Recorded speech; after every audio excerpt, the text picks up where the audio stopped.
Yeah, man, we're doing it live once again. Welcome back to hashtag Real Race Talk on your Monday. I mean, Monday, this is what you live for right here. It is the Revved Up Sports Show as we do it once again, off for a week.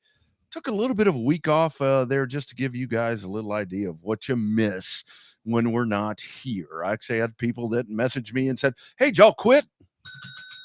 I'm like, no, I can't quit. Bobby won't let me. Welcome back in Showtime. Bobby Chaffee's down south. I'm Rodney Rodriguez up north. Another weekend. And I can tell you one thing, Bobby, from being out and about this weekend, it was nice and it was cool. It was cool, man. We're into that time of year to where it finally freaking feels nice to be out and about in these parts. You only got to wait another month for the cold to start hitting. Usually that first weekend in October, when we used to have Oktoberfest at San Antonio Speedway, you come down and sweat balls on Friday night, and then about 2 o'clock in the morning when you're enjoying your adult beverages after the races were over, boom, there comes the cold front.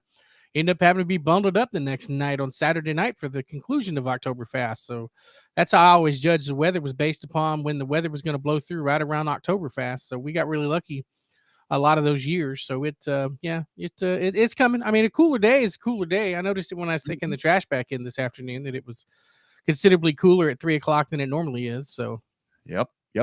Not necessarily a bad thing for it to cool off just a little bit. And we welcome all of you guys in, whether you are on Facebook or Twitter, on and whatever source that you're finding it, whether it be RevvedUpSportsShow.com, RevvedUpSportsShow.tv, on the socials of our channel, of course, with Race On and Racing America. There's lots of different ways to consume all of this nonsense that we're going to be having for you guys tonight. And just a little bit of preview of what's coming up. 6:45, we're going to talk to this is a kid that's got some really big things that are happening for him right from the area. Alex Karpowicz will join us. We'll talk with him about something really cool that's coming up with him. Very accomplished. Then right around 7:10, we'll talk to Jennifer Ashlin, because we really do want to push that San Antonio race reunion. I think that's really important that we get that in front of people. 7:35, Ray Allen Kahonic will join us and talk about Kennedale, the big win down there for him. And then at 7:50, 10 of the hour of 8 o'clock, we talk to JD Legg, who jumps in. Really cool story how he got that ride and wins in Houston in a truck. So we'll dive into all that. So Bobby, your thoughts on the weekend, man? There were a lot of things going on. The cool was one thing. I know that this was very a football heavy weekend, but I like this time of year. I really like this time of year for a lot of reasons, but racing kind of calms down just a little bit, but the racing that you have is a really, really big deal. yeah, usually it's kind of a hit or miss for me, because generally the start of football season means racing season's almost over. Maybe so much as a local level for your weekly shows and bi-weekly shows, right? Because of the fact that, now your NASCAR stuff, yeah, they hit the first round of the playoffs at Atlanta, and it was a decent race. And, Kyle Larson stepped on it again when it blew a tire, hit the wall. Man, that was a hell of a shot, wasn't it? It was a hell of a shot. And then, of course, Chase Briscoe gets caught up in it too. But, I mean, it's always the catch-22 this part of the year, because your points races are coming to a close. And then, you start getting, but at the same time, you're getting a little excited and getting ready for big money races for big money season. I've already had a couple of them, the big money races there at Arklatex for the King of the Hill and some of the other races. But now you're starting to get into great big money season. You got Mod Wars coming up for $50K to win there at Heart of Texas. Got a couple of big shows. Got a big World of Outlaw late model show coming to Rocket. And so you've got a lot of stuff coming here in the next couple of weeks. So be ready. Yeah, football's back. Football's important unless you have DirecTV and can't watch any of it. But then just keep your ears and eyes open, because there's a lot of cool stuff happening coming up here in the next couple of weeks. About the next 6 weeks, you're going to have something that's going to excite you one way or the other when it comes to racing. That's right. Cut the cord, man. Cut the cord. I saw everything that went on this weekend once I was able to get back home, and really cool stuff. I actually thought that the place, I know that everything going on at KRP, and we'll talk about that race, obviously, with Ray Allen Kahonic. But, I mean, I was going back in and with my race pass, and we'll talk about them later. I thought that it really seemed like Hunt County seemed like they had a hell of a show. Our man, Kason Caps, who's been on the show a couple of times, he was on just a couple of weeks ago, the winner there in the Junior Limiteds. You look at the Outlaw Modifieds, that was a loaded field of outlaw modifieds, and that was Jack Certain, Jason Ingalls, and Jason Certain, Troy Taylor, and then Dykus. That's your top 5 right there. And as that thing continued to roll out, then you got to the crate late models. Corey Neal Jr., Chase Raymond, Bo Knows late models finishing 3rd. It's really one of those times to where this is where you kind of look at. I mean, I know that point championships and all that stuff is really important, but I mean, it's kind of gotten to the point, Bobby, where you talk to so many guys, and it's like winning a point championship's a trophy and maybe a little bit of money. But once you get to September, that's when you start opening that cash register and start going out and chasing the shit that really counts, and that's money. I think the guys that have raced for a long time don't race for the championships anymore. You notice the younger guys, and you're either your younger guys or you're newer to the experienced guys. The old guys that get into race cars in their mid 30s and late 20s. They're the ones that are going for the championships. They're the ones that are racing every single week. Not to say that the old veterans don't, but they realize that they've had their fun chasing championships and had their fun chasing trophies. That trophy looks good on the wall. But then big checks, cash, and you get to have a few more memories with them bigger checks. So I think that it's we're starting to see it there before when we were in the heyday of Longhorn and San Antonio Speedway back in the late 80s and early 90s. I mean, these guys were all about running for championships until you got up to like the super late models and stuff like that. Then some of them were dead focused on winning super late model championships and all pro and stuff like that. But for the most part, those guys started racing for money. They started not racing for points as much. So you start to see that as it's evolved over the course of the last 15 years, because racing is just pretty damn expensive and it's hard to race every single week. Yeah, absolutely. And when you want to talk about old guys racing, and this is some video that I pulled, and I was got the acknowledgement here to show this video. And by the way, the show presented by AV Consultations, On Demand Shirts, Cotton Bowl Speedway. I mean, all the folks that we'll talk about throughout the night. But I got to tell you, there was something that I saw from our man, Sean Paul Lehman. That he posted from the other night at Houston. And this is, and I took the sound out of this, so hopefully we can talk as we walk.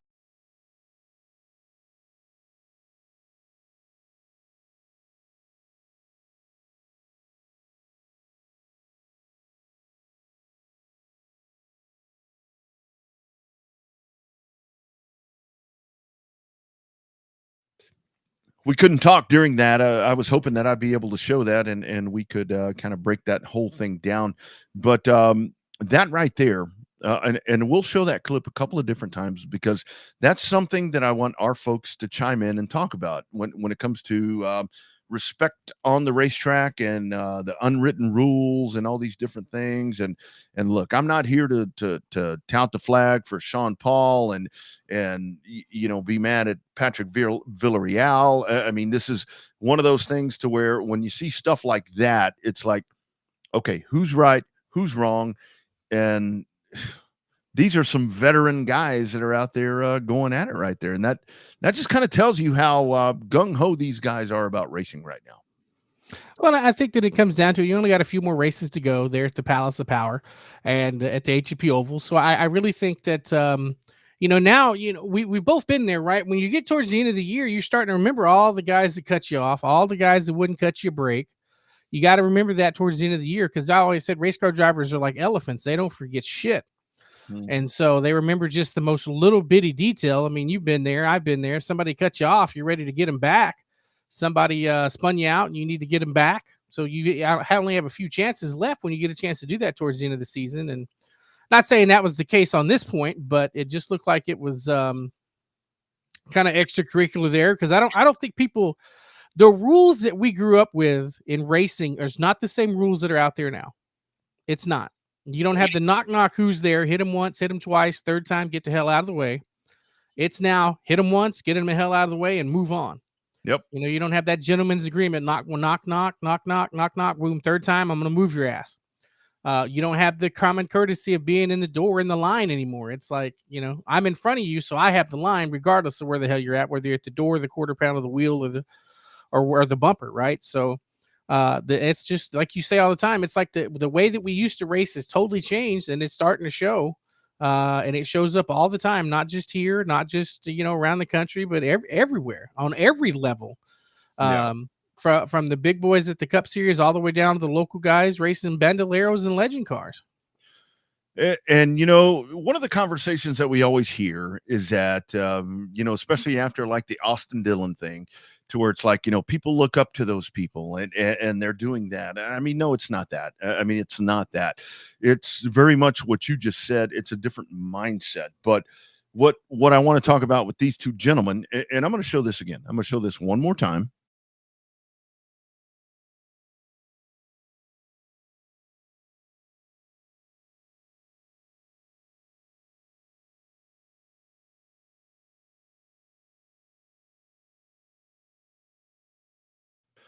And what you have right there, I mean, that's two. I mean, that's two veterans. I mean, that's two guys that have done it for a long time. That comes down to that, and that's lap one. That is lap one. I think that's the one thing that I left out of all of this. To where it's like, if you look at this, and I'm not going to say the drivers' names again because I think we all figured out who they are, but the car that we're riding with has the line, and the car on the outside kind of jumps out there. I mean, you take a deep run in there. When I call a race, I call that a bonsai drive, and you take that big run. But then when you start pinching down a little bit, I mean, that's the whole thing. I mean, if you're gonna be balls on the wall and do that, I mean, fine, go and then pivot yourself out. And then at the other side of the track, when you pinch down again, I mean, the guy's right there. And I saw some folks talking about, well, the inside car was at the door. Whatever the case is right there, I'm not going to argue that point. But my point is, when you turn down on somebody, you're going to get turned. You're going to get turned. I mean, that's a bottom line, man. You got to drive these things. Again, the unwritten rules. I mean, unwritten rules. All the unwritten rules were broken in this scenario right here, if you ask me. Well, I think there's only so low you can go when you're on the inside line, especially at a place like Houston, because all you're going to do when you get lower is it flattens out. If you've ever been to Houston, once you get to that underneath that low groove, it is not perfectly flat, but it's relatively flat. You're coming all off you're the gonna all you're gonna do when you come off the banking, you're just gonna slide straight, right? It's an inevitable contact any way you go, because if the inside car goes any lower, they're just going to shoot back up on the racetrack and end up left rearing somebody because there's not enough room down there. Mm-hmm. That's just the way that physics work. When you go off the banking onto the flat, you're not going to be able to carry you're not going to be able to control your speed when you hit that flat apron right there. So I mean, it looked like it was going to be an inevitable crash. It's just amazing that that's lap one versus lap 29 or however many laps they were running. So it's not a lot of give and take right there in the beginning. Yeah, and this is not a discussion to bitch at these guys or talk about pavement racing or whatever. I mean, because we see this all the time. I mean, it's all the different surfaces. I mean, where this kind of stuff happens, and when you look at because Houston, for example, I mean, if that happens in a modified, if you're in the car with the camera and you see the guy's going to come down on lap number one, you can kind of drop down there onto the flat part of the track, and a modified, a truck. I mean, if you had a Pro Late model, that car's going to let you drop down because you're going to drop down and the weight's going to transfer and do all these different things. In one of these stock cars, it's not. I don't give a shit if it's a factory stock or a bootlegger. I mean, if you drop down, you're going to spin out and you're really going to take them out. I mean, that wreck would have been a lot worse if the car with the camera would have gone down onto the flat like you're talking about. But I mean, this just goes down to that whole racing courtesy thing. I think that was way too aggressive that early in the race in a small field. And what really sucked about this, Bobby, you weren't there for this, but what really sucked is you didn't have a lot of cars. I think of those two that were watching, if they'd have been able to race this thing out, man, that would have been a hell of a race. That would have been a hell of a race. Yeah, it's just a shame when you have a smaller field, and you got to think though. A lot of times when you have those small fields, you can get good races out of a couple of cars. It only takes 2 cars to make a really good race, whether it's 2 cars or 4 cars or 100 cars. But I also think that you got to mind your P's and Q's when you're if you're in a small field. Giving up a spot on the start is not necessarily the end of the world. Mm-hmm. Mm-hmm. Yeah, and we'd love the comments, whether you're on the YouTube chat or Facebook chat or revvedupsportshow.com. Feel free to jump in there. And this is again, and I purposely did this because this is where when we start, for the folks that always want to talk about what's going on, when we throw this out, we get a lot of chatter, we get a lot of comments, just talking about general stuff. But when it's like, okay, put yourself in those spots, you guys, the watchers and listeners and everybody else, when it's like, okay, what would you do? What's wrong about this? That seems to be where folks don't want to say anything. And this is an open platform. If you post something there that's negative to either one of those cars, we're not going to throw it up there, not going to talk about it. But I mean, there's your chance. I mean, how'd you see that? How did you see that? Yeah, I think it's just one of those now. Now it's kind of like when you do open phone lines, right? Everybody wants to say, I'll call you," and then boom, when you go to open phone lines, it's crickets. Yeah. Probably going to be that way tonight. Nobody really want to take a stand. You can always text us. There's a text line too if you don't want to end up having your name and comment showed up there on the bottom. But yeah, you can always text us your thoughts if you don't want to be revealed. So it's there's multiple ways to get your opinion across, even though if you don't want to be recognized on the screen or not. So the multiple ways to get a hold of us to give us your opinion and your hot take on the topic of the week. Yeah, that's the whole thing. I mean, there's a lot of different ways to where you guys can tell us exactly what you're thinking. So if you don't want to, and the whole thing is like if you send something over, I mean, we're not going to tell folks, hey, Joe Blow said this. I think one of the biggest things that when I talk to people is that they mention, I'm a promoter, I'm a tech guy, I'm a whatever. And man, I love the topics that you guys talk about, but I don't want to comment. I don't want people to see that. And that's why we have that text line right there, because you can jump in and throw over whatever you're thinking about. But kind of back to that weekend there at Hunt County, it was Bo Begno with the third place run. American Crate Late Models, little Robbie Starnes wins that race. So, I mean, it tells you that I really wish, with the late models, I really wish that the late models could get a run down here, down south. And I totally understand the fact that it really does seem like for the late models, everything is up north. But man, if we could find a way to incorporate these South tracks, with the American Crate Late Model Series, I think that would be something to where it's, we talk about things that can kind of blow up and things that can kind of, set their mark. Man, late models right now, 37 has them. And when 37 runs them, you usually have a pretty damn good car count. But man, this is the one where I'm like, man, let's throw seeds in there. Let's throw water, dirt reference. And let's make this thing big, because there are guys and ladies that would come and run these South tracks and make the South region of the American Crate late model thing blow up. And the other part of it is, it's like, why don't we get the dates? Well, because people don't want to do it. And I think that's the bigger thing to think about. I think it's just hard. I mean, we've tried it before with the Southern region and paid really good money on back-to-back shows, and some tracks, they try to pay the full purse, and you get 8 cars, 6 to 8 cars on a Friday night or a Saturday night. You just can't. That's not conducive. That's not conducive to good financial aspects on a racetrack.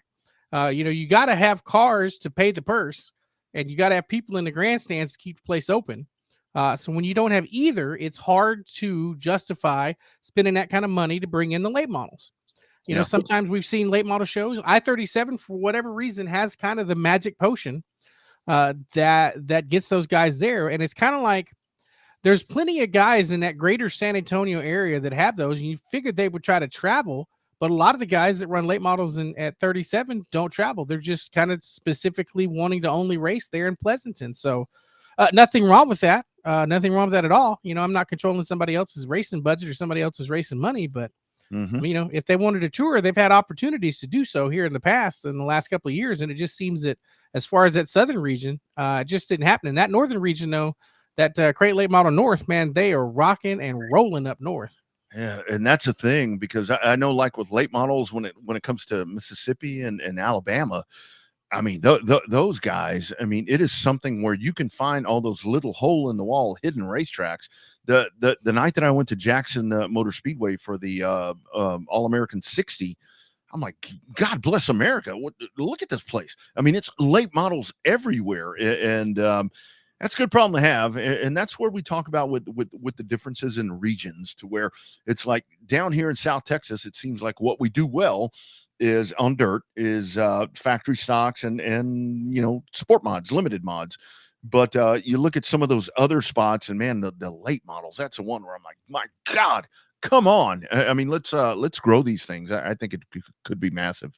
Yeah, I mean, I think if you go to other sections of the country, especially down in the Southeast, the Carolinas and Georgia, you got 602 crates, 604 crate late models, 602 Sportsman late models, which is like a limited late model with a crate motor in it.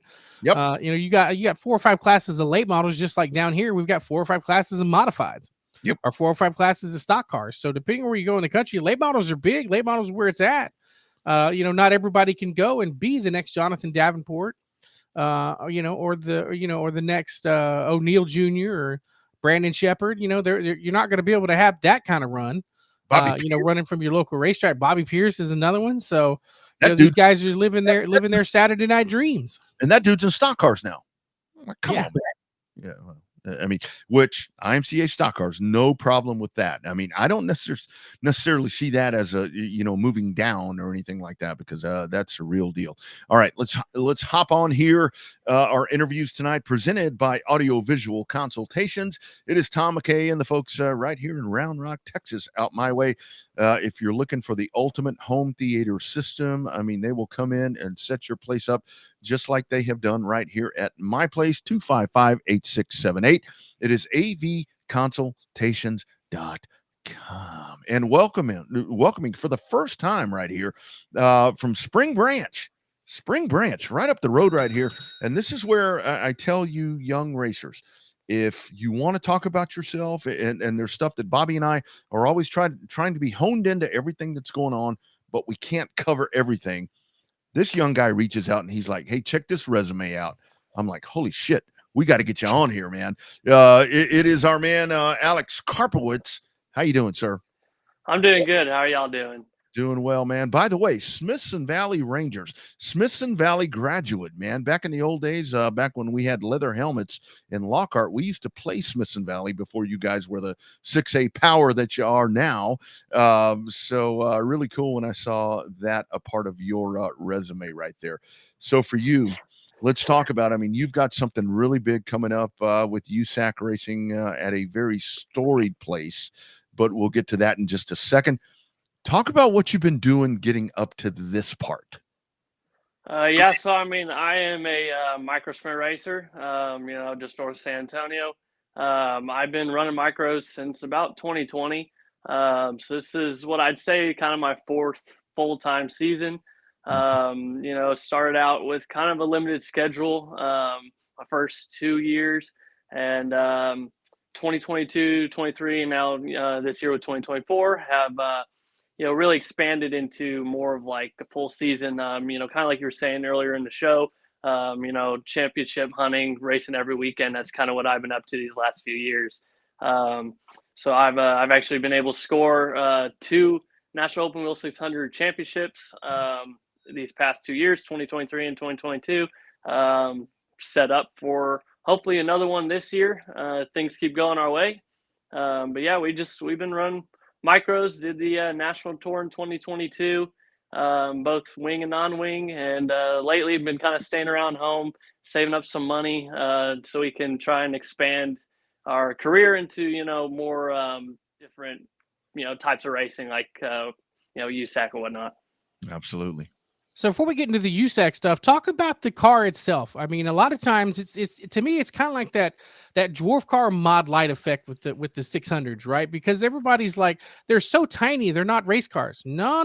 They are full blown race cars, because if you got to get in one and spend lots of money on one, they spend money just like the big cars, and they race just like the big cars. Talk about that 600 sprint you've been running. Yeah, so I mean, that's a very good point. We honestly get quite a bit of flack for how tiny they are. People look at them, they want to just go, hey, like that's a little go-kart. But really, I mean, they're not. Prime example, we were racing at Architect Speedway in Louisiana just a few weeks ago, and I actually set the fastest lap time of all classes there that night. We had A mods and pro mods there. So people really they like to kind of look at how small they are, say they're not, competitive, but I mean, they're fast.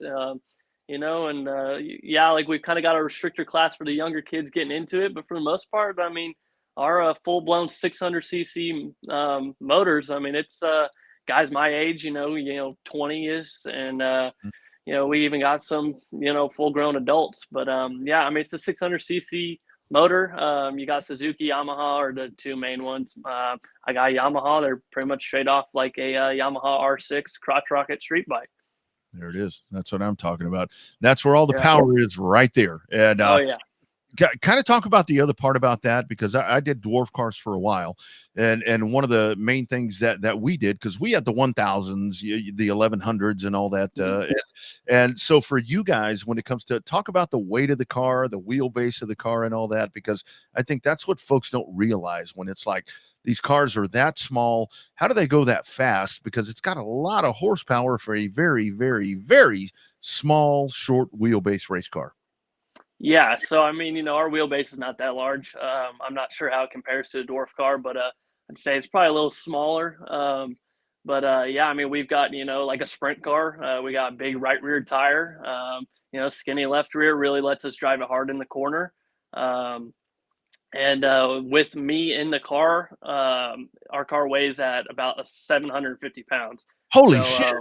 Yeah, so the kind of I guess, what do I want to say? The weight that's wheelbase ratio. Yeah. I even got it written down. Study my notes, but good. yeah. Anyway, it's really light. So they don't have 800 horsepower like some of these other cars, like modified stuff might, but they go. We weigh very little, so we book it down the straightaway. Absolutely. Mm-hmm. Yeah. So Alex, talk about how that transitions into the stuff that you're going to be doing upcoming here in the next couple of weeks with the USAC stuff. Like, how much of that transitions over from the smaller 600 opens to the USAC stuff? I mean, is it a lot of the same? Obviously, power to weight's going to be similar, but yet you have a lot more horsepower and just a little bit bigger car. Yeah, so I'll be running a midget here. The power weight ratio is actually pretty similar to like a 360 sprint car. Maybe a little more towards the 410 side, but it's actually pretty extreme. So the cars don't weigh much more. They're not much bigger than what I have, but they have almost 3 times the horsepower. So I haven't yet sat in a midget yet, but we have a test day coming up soon, so I'll get some laps in and kind of, I guess, see what the difference is. But for the most part, I would say the throttle control is going to be my biggest learning curve, because it's got so much more power and torque. You just got to be easy with that throttle, minimize your wheel spin. So that's probably going to be the biggest thing I'd say that kind of differs from a micro to a midget. So I think the biggest part about this is, I mean, for you to make this debut right here with USAC and so forth, talk about where this is happening. I mean, it's one thing, going around racing here in Texas and within the region and traveling around, but when you're going to start your, we'll say, professional, first thing on your resume, my man, where is that going to be, for crying out loud? Of all places, where's that going to happen? Yeah, so I'll be racing at the BC 39, which is at the dirt track in Indianapolis Motor Speedway. So it is a huge stage, a big prestigious race for USAC, one of their largest viewed races. So it's kind of a big deal. I guess a lot of people probably say, hey, start small, find some local midget race, something like that. But I kind of jumped into the deep end of the pool, but I think that's kind of quickest way to shorten your learning curve is kind of race with some of the best and see how we can perform. No doubt. Yeah, definitely jumping in with both feet, but that, you're right, that's probably the best way to learn it and all that with the Brian Kloss stuff. Some of the other guys that'll be there, some of your heavy hitters and sprint cars and open wheel cars. So in terms of, how did the deal come about? Is it one of those, like, we talk to young people all the time and try to have young people listen to the show and be like, mind your P's and Q's, because somebody's always watching.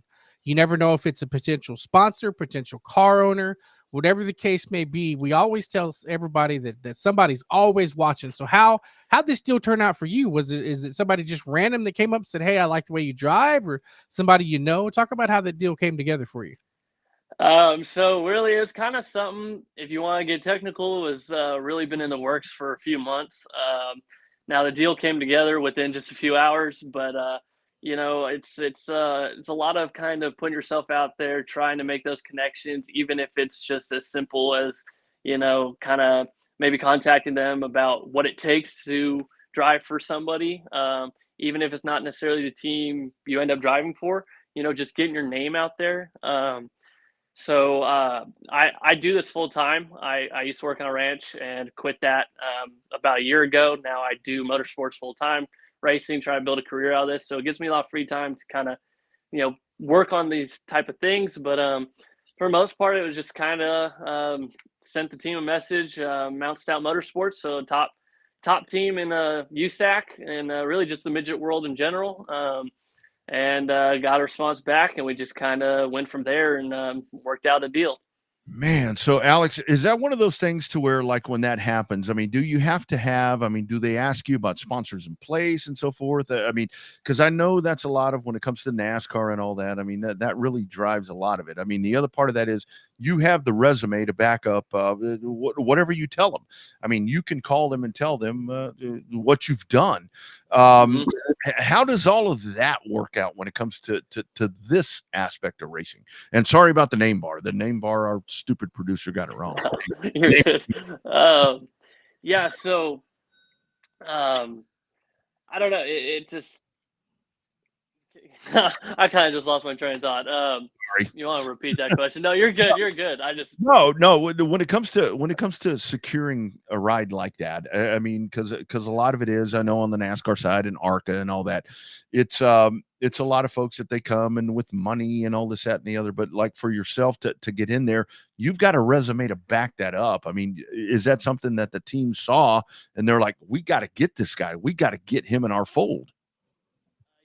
so I think it definitely helps. I've actually got a pretty good example of that I can go more in depth in at a later date. Yeah, the resume helps. Now I think a lot of teams, obviously funding is number one. If you can't pay for it, you're kind of out of luck. But you know, they do look at your resume. Because you never know. I mean, you never know if there's a spot open on a team. If you're the only person that's contacting them about it, you don't know if there's 20 people contacting them about it. So, it's really something that is a valid question that I personally am interested in. I kind of want to know more about that, how much they like look into that, because I have had situations in the past where I contact somebody in the racing industry that I've never spoke to before, and they've been like, "Oh, hey, I've had my eye on you for 2 years," and I mean Yeah. that's a surprising thing to me. You think you're not being watched, but you are. So with this team in particular, yeah, I mean, a resume definitely helps. It is a different car. I think a lot of team owners, you got the money, they would like to put you in their car, but nobody really wants somebody to go out there and potentially get hurt. It's almost a liability thing. Yeah. So feature wins, stuff like that, that's great, but that's not always what they're looking at. They're more looking at consistency. If you're a more or less clean driver, things like that. Absolutely. So Alex, let's talk big picture, long term, right? So you're going into this NOS Energy stuff with the BC39 popping up with the sprint cars, or with the open wheel car, USAC cars. So what's big picture? I mean, do you want to eventually move into wing 410s, or do you want to move into IndyCar stuff like NXT Indy cars, stock cars? I mean, where if you're looking at it from a 3 to 5 year perspective, I mean, where do you want to be in that time period? Yeah, so growing up, I think like any kid in racing, you want to be a NASCAR driver, but I'm a little too old for that. I missed that door. So my main goal is to run like 410 sprint cars, wing sprint cars.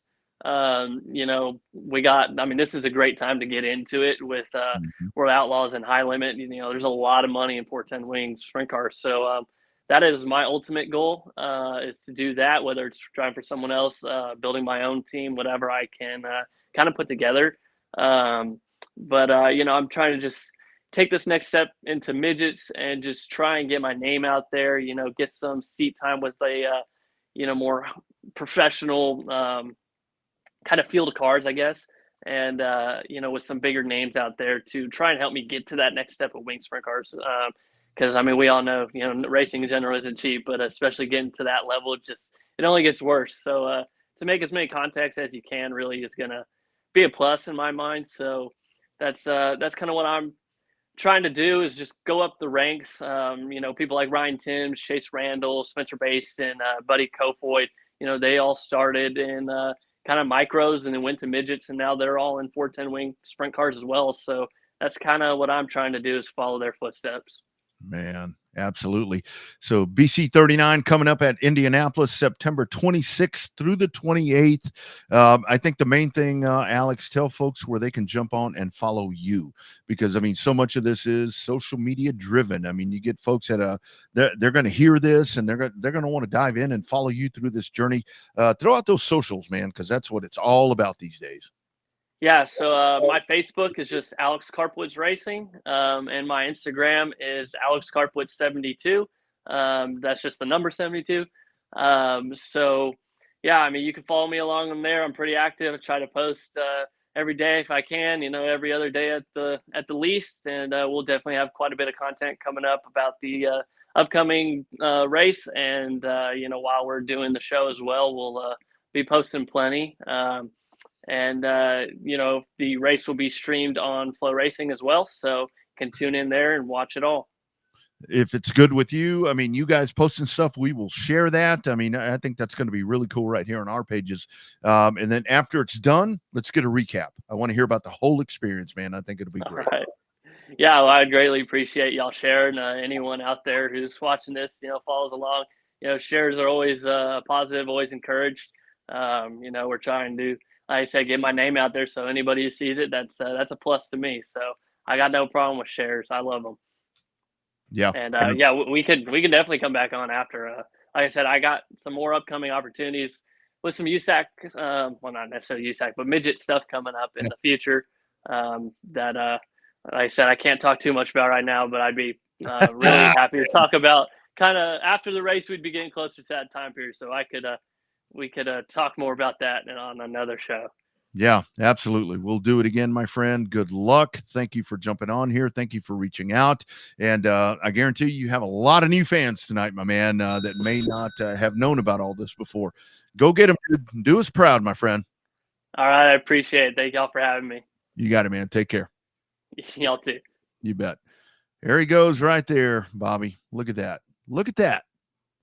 Man, that's pretty cool. That's right. Young racers all the time, reach out, let us know, if you got an event that you're going to race at, you've got a special, a special announcement that you want. All you got to do is reach out.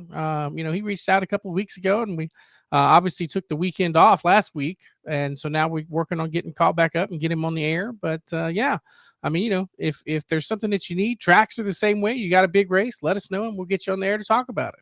Yeah, and that's a big deal. And again, apologies on the name bar right there. And I'll be real honest with you. The main thing that happened right there, I was so concerned about misspelling his last name. And before we came on the air, I was talking to a guy named Kyle. That's what happened. And that is no lie. So anyway, Alex Karpowicz is your man right there. We'll get him back on and have some great conversation. Man, that is super cool. Before we bring on Jennifer Ashlin, because we're going to talk about the San Antonio race reunion. Before we do that, how about a word right quick from our friends at My Race Pass? Welcome to the My Race Pass app, the #1 app for motorsports fans. We want to make sure you get the most out of your My Race Pass app experience. With your new free account, you can use the My Race Pass app to see race day information, including event entries and official lineups and results for over 600 organizations across North America. You can also see track information and purchase online event tickets for select tracks. With your free account, you can also search for a track or series on the My Race Pass app and favorite their profile to receive news and race day notifications on your mobile device. To see more information and to see which app subscription is best for you, be sure to visit getmrpapp.com. My Race Pass, the ultimate racing resource. Yeah, it is the only way to follow the racing as it's going on right there. You can see all the things that Bobby and I see when we're out on the racetrack and trying to call those races and figure out. It's a lot of people, Bobby. They tell me, man, how'd you know that car was 0.7 of a second ahead of the other car? Well, my Race Pass app. I mean, that's the only way I'd know that. I can't count that high. I say, you don't tell me you can count like that? 1 Mississippi, 2 Mississippi, right as they pass that in front of you among everything else we do?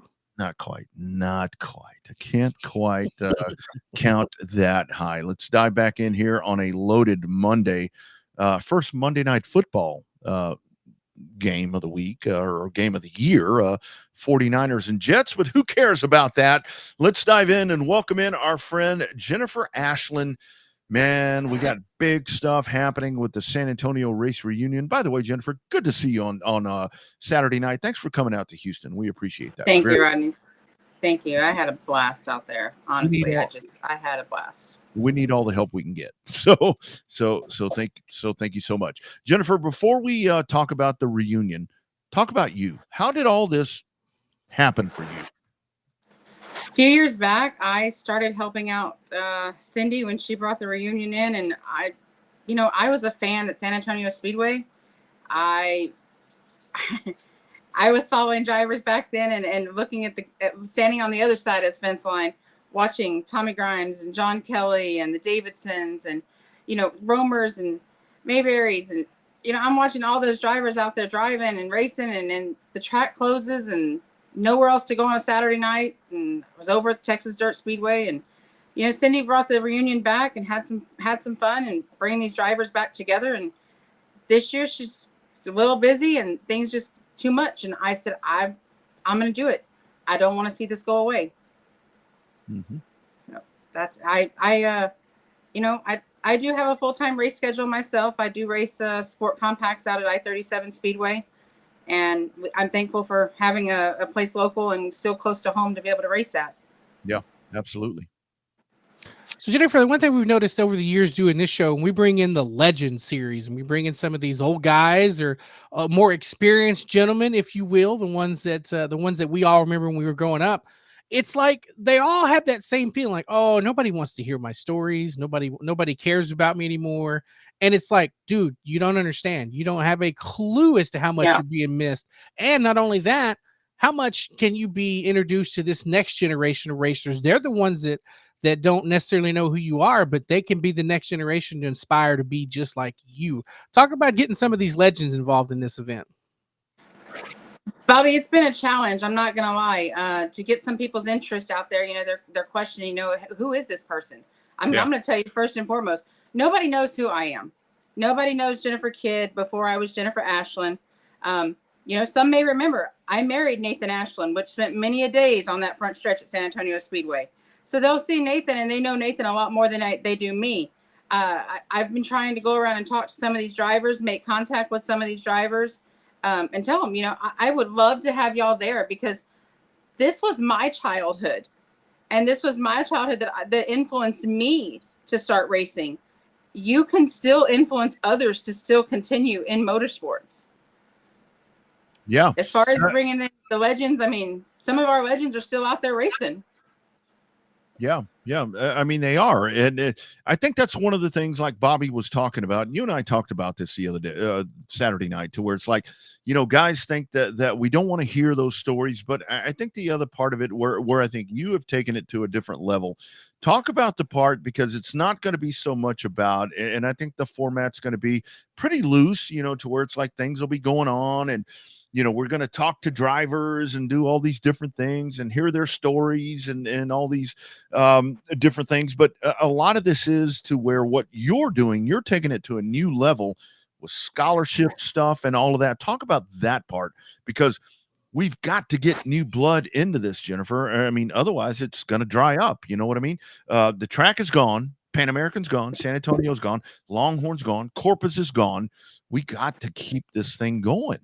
And how do you keep that going other than trying to still continue to influence that youth group? We've invited some of the LSQMA members out. Would love to welcome out some of the Austin area QMA members to bring out their cars, have those kids come out, listen to these guys racing these stories, see the stories. I know, we talk about that. Some people don't want to see it, but we're going to have screens going of how fun racing is and was and still can be. I've brought together a race reunion, the first ever race reunion scholarship fund, that all of the proceeds from the event, whether it be from leftover money from the ticket sales, part of it's going to food and entertainment, leftover money from ticket sales, the shirt sales. We San Antonio Race Reunion shirts and memorabilia that is been so thankful. On demand shirts is handling that. From these funds from that, as well as the funds from, we're going to have a silent auction. And if we have enough bigger items, we're going to actually do a raffle as well. All of those funds are going to be combined and broken down into 3 separate scholarship sponsorships from Race Reunion 2024. We're going to award those in 3 different age group brackets to the youth group of today that want to continue their racing. I'll announce later more information as far as how they can submit their information for entry into that. And the age group is going to be 7 and under, 8 to 12, and 13 to 17-year-olds. It's not going to be limited to just dirt track drivers right now. We have youth in dirt track drag strip. You just talked to a young man that has started out micros. I want to be able to further any youth in motorsports. Yeah, for sure. Yeah, I mean, I think that's what it takes, right? It takes a village to grow this, and it's not like, we were all there, right? You never knew what you had until it's gone, right? You hear that all the time in country songs and in real life, but you never realized how good you had it when you had all the asphalt tracks. Now we've got the one track left in Houston that has issues of its own, which we're not going to get into here, but there's so many people that it's an unsung responsibility, that it takes a lot to get this stuff going. And I think it's great that you took it on to try to make it as special as it can be, just because, back in the day, it wasn't just San Antonio and Pan American. If you were a guy in Austin that raced both nights, Friday nights in Austin, Saturday nights in San Antonio, Sundays in Corpus, there's a lot of the Corpus guys that have connections to San Antonio. So in reality, yes, I get that it's a San Antonio race reunion, but it's also a hybrid race reunion of its own right, getting some of these older guys and the newer guys connected into the new thing. Talk about the aspect of expanding it out. Not so much expanding it out. You're not making it the South Texas race reunion, but you're trying to get an open invitation to all the guys that have connections to racing, and so those in San Antonio. Absolutely, Bobby. Many of these drivers that raced here, you just touched on it. They didn't just race at San Antonio Speedway. A lot of these drivers, they raced at CC Speedway. Just recently, and just today, I mean, I do research all day long trying to get more stuff together for the reunion. And, I've kind of tossed it about and bringing in the CC Speedway videos, because there's a lot of videos that have CC Speedway, but has San Antonio Speedway drivers. And I mean, we're talking videos back from the 90s. And, I'm hard to find the 80s stuff and earlier on, but I mean, we're working on it. I've been working to get some of the photos. I've been blessed with some of the photos from the Peters and putting all this together.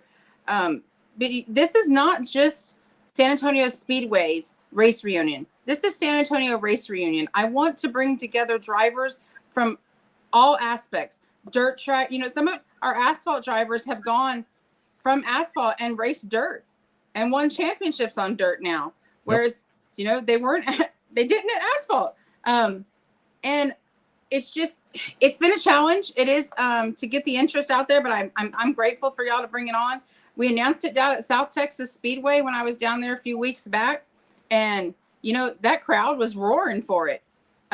Mentioned a little bit of HMP. I was blessed, and you touched on it. Asphalt's gone, and we have the one facility left. I like to say, we took the trip down this week not just to talk about the reunion, but to enjoy the racing.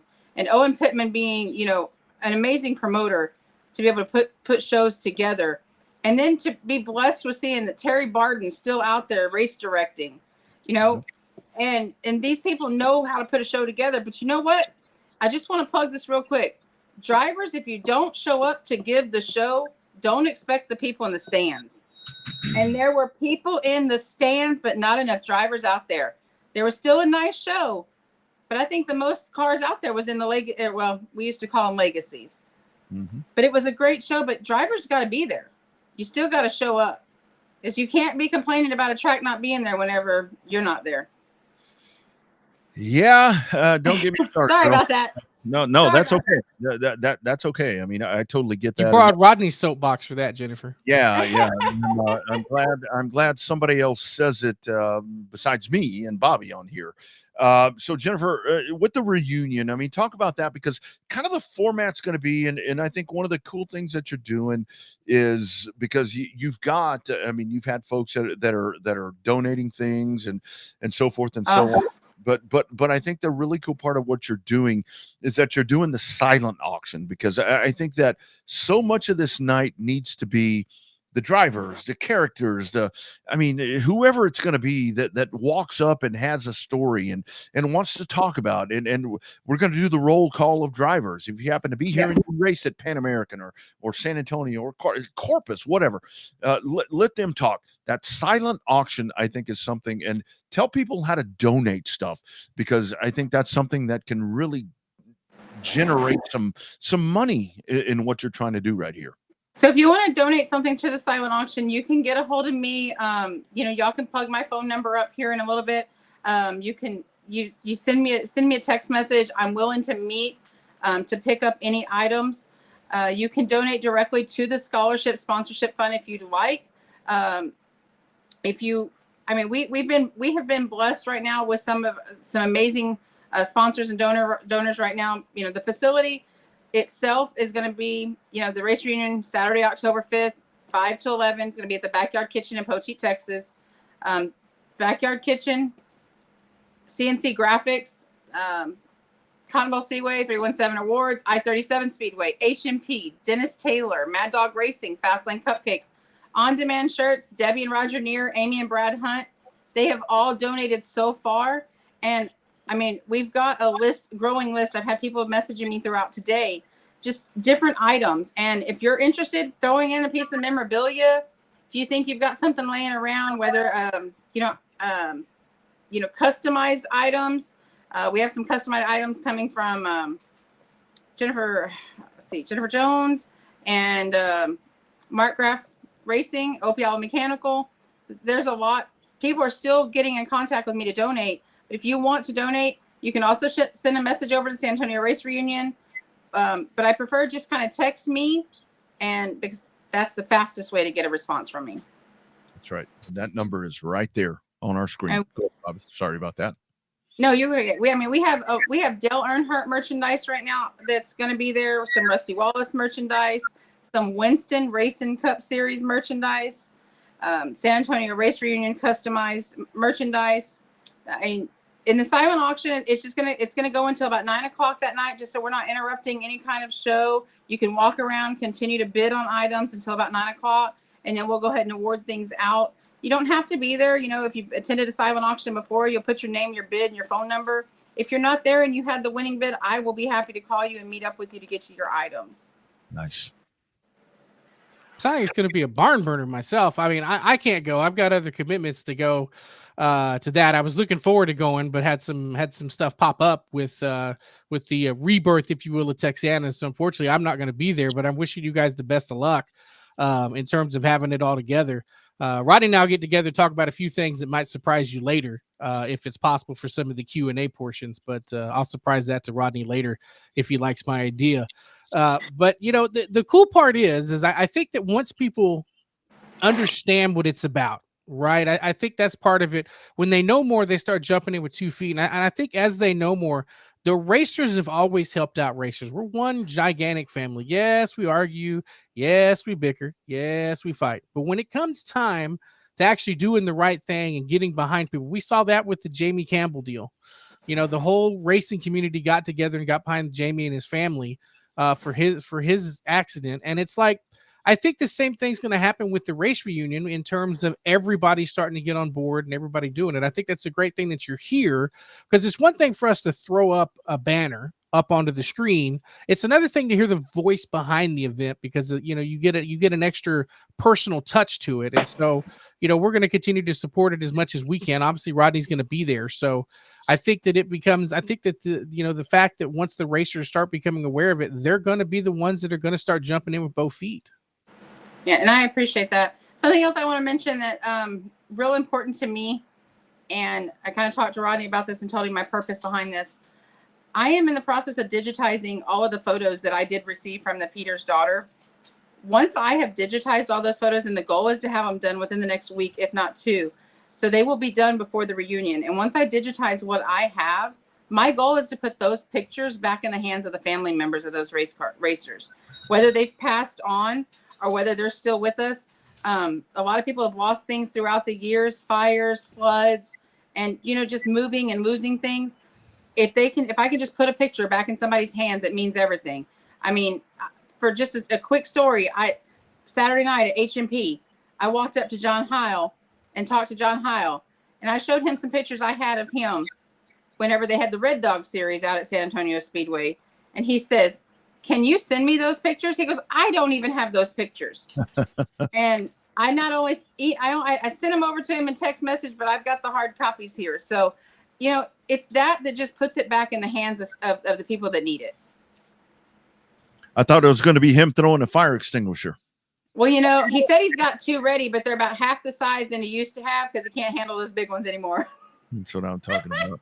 That is what I'm talking about.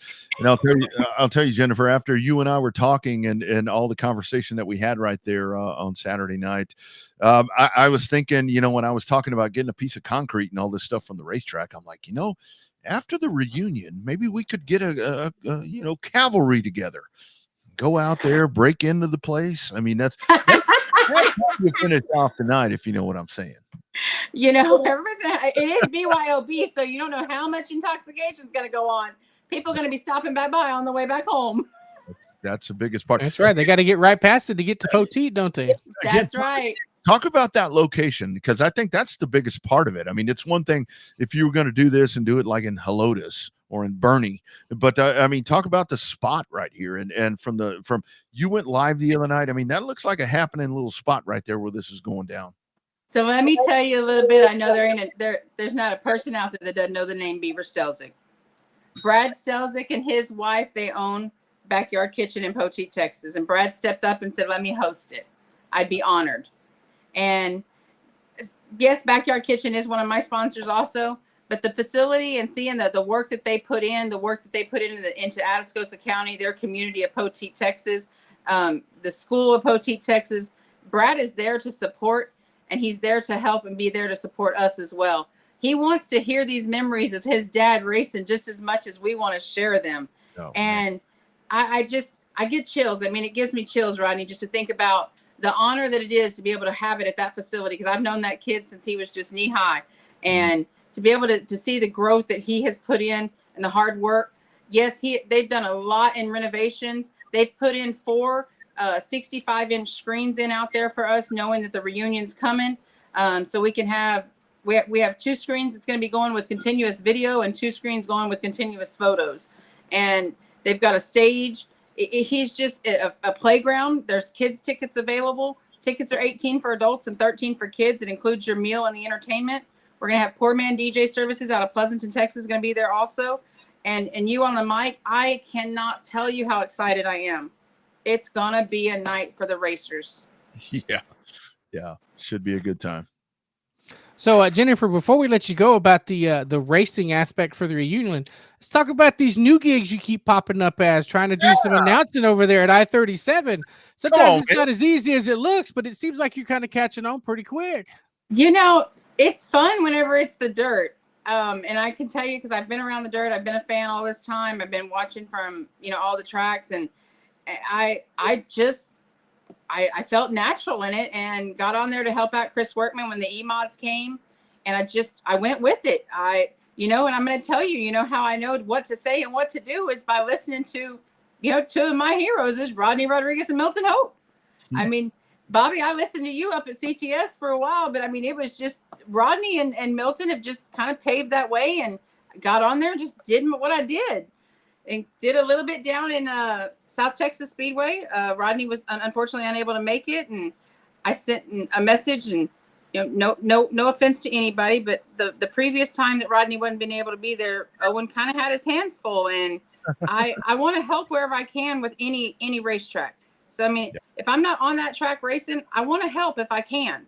I help promote I-37 when we can. We're in several parades throughout the year, handing out flyers and such, and trying to share events anytime. But you put a mic in front of me, and I kind of felt natural until Saturday night, and I just kind of stumbled over myself. That was a pretty big crowd at HMP, and I just was not. I was a stranger to that one. I didn't give you a warning. I was just like, here you go. So sorry about that. And I kind of wasn't timed out on the timing and when to get the mic back. So, but I do enjoy doing it. Anytime that someone's not able to make it, I'll be happy to fill in. Yep, absolutely. It's a fun gig. So lastly, one more time for folks that whether it be wanting, if they've got merchandise they want to donate, if they want to be a part of the silent auction, push it one more time. I'll pull that up Tell us what's coming up. It's going to be such a good time that's coming up on October 5th in Poteet. All right. So one more time, if y'all want to be a part of the San Antonio Race Reunion, it's going to be Saturday, October the 5th from 5 to 8 at the Backyard Kitchen out in Poteet, Texas. It's going to be for all San Antonio Speedway family, fans, drivers, and staff. We want to see everybody out there. We're going to have a silent auction, raffle, if we have enough items. If you want to donate items, my number is right here on the screen. It does say Jennifer Kidd on the flyer. It was previously Kidd. It's Jennifer Ashlin on Facebook or San Antonio Race Reunion. Catch me there. You can send me a message or text me, call me. I'll be happy to meet up to gain any type of merchandise you want to donate to those auctions. And again, all of that is going to go to a San Antonio Race Reunion 2024 scholarship and sponsorship to the youth age group 7 and under, 8 to 12, and 13 to 17. There's going to be one award in each category. You're damn right. It's going to be a good time happening out there. BYOB. So remember that, friends. BYOB. Take your own Pepsis and Cokes and Mountain Dews out there, because that's what's going on that night. Well, if that's the beverage you choose, I mean, I know you drivers know how to pack an ice chest. That's it. And I'll be the one when it ends. I'll be the one taking us to the track to go get pieces of concrete. We were trying to get out there to get some. We've got some surprise merchandise that's going to be out there. We've been truly blessed with some of the people that have stepped up. And I honestly, I'm going to plug this one time. I received a message earlier, and a little bit of a donation has changed from Cotton Bowl Speedway. We originally had 2 VIP pass experiences and a family 6-pack. We now have two VIP packages. So one is going to be a VIP package for Friday night and a VIP package for Friday or Saturday night, and a set of 3 general admission tickets for Oktoberfest. That's great. That is great. That's really good. Thank you, guys. Y'all saved me a shirt. Absolutely. And I am going to have some shirts there. If you don't make the deadline of September 30th to be able to order them online with ODS, if you order them now, they'll ship them straight to you. But if you don't make that deadline, I will have some there at the reunion. Boom. That's what I'm talking about. Good stuff. Jennifer, thank you for jumping on here. Thank you for coming out and supporting Asphalt Racing on Saturday night. And looking forward to what's coming up on October 5th. Let's keep in contact. We'll get this thing going. Absolutely. Thank you, guys. Y'all have a wonderful evening. You got it, ma'am. Thank you. You bet. Bye-bye. There she goes, man. And she is totally taking that thing, the bull by the horns right there. I know Cindy started that and, kind of getting everything kicked off right there. But, man, I think that this has the potential to be really cool. And the one thing that I want to throw in there is because I think that a lot of folks, it's a San Antonio thing. Number one, remember that includes Pan American Speedway. I know it's SAS because we're younger than the folks at Pan American, but if you're a Pan American, that race there or went there, show up. Come on out. And the other thing, Austin, San Antonio, man, make it worth the drive. I'm going to try to figure out a way to get Slick Yeomans, Jim Palace. Scheid. I want these guys there, man, because Greg, I mean, that's the stories that I want to hear right there. Well, I think it'd be fun. I would love to see. I mean, the shirts look good. The ones that that ODS are doing for that event. But I would love to see a shirt. When the green flag stops, when the green flag drops, the bullshit stops. Yeah. I think you could make a killing selling those, just like they did back when they first came out, when the Highway 16 opened. So yeah, I think that would be a unique selling point to get some of those shirts done. But Gina set the standard on these race reunions a long time ago. Oh yeah, And Cindy did a good job with hers, and I think Jennifer's going to live up to the hype of this one, because it's going to be a lot of fun. It's almost the perfect weekend. You've got no UT, no UTSA. The only track that's racing is Texana, and I'll be there. That's why I can't make it to the reunion. So drivers, come on out. If you can't make it to Texana, go down a little bit further south and make it to Poteet for that racing reunion. Yeah, going to be fun. I sent that draft or photo to James Cole about that Highway 16 shirt, and he was like, "Holy shit, I forgot about that. So hold your breath. You never know what you might see happening at the race reunion with some of that cool stuff, because that place was Highway 16 Raceway back in 1977. Jennifer talked right there about Cotton Bowl Speedway. They're going to be a part of that. Hopefully we get Marianne and HE out there, because Lord knows they have San Antonio stories. But Cotton Bowl Speedway is flying this weekend. How about a word about what's coming up at CBS this weekend? Saturday night, September the 14th, we have all of our local classes plus the return of the Texas Dirt Truck Series. 2 regular season Saturday nights remain. Track championships at stake. Close points battles in several divisions. Come on out early.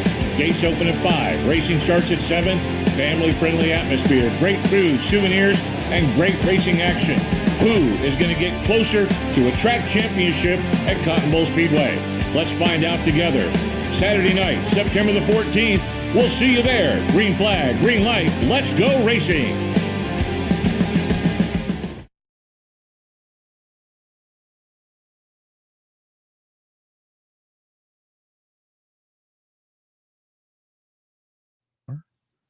There we go. Yeah, well, good editing right there.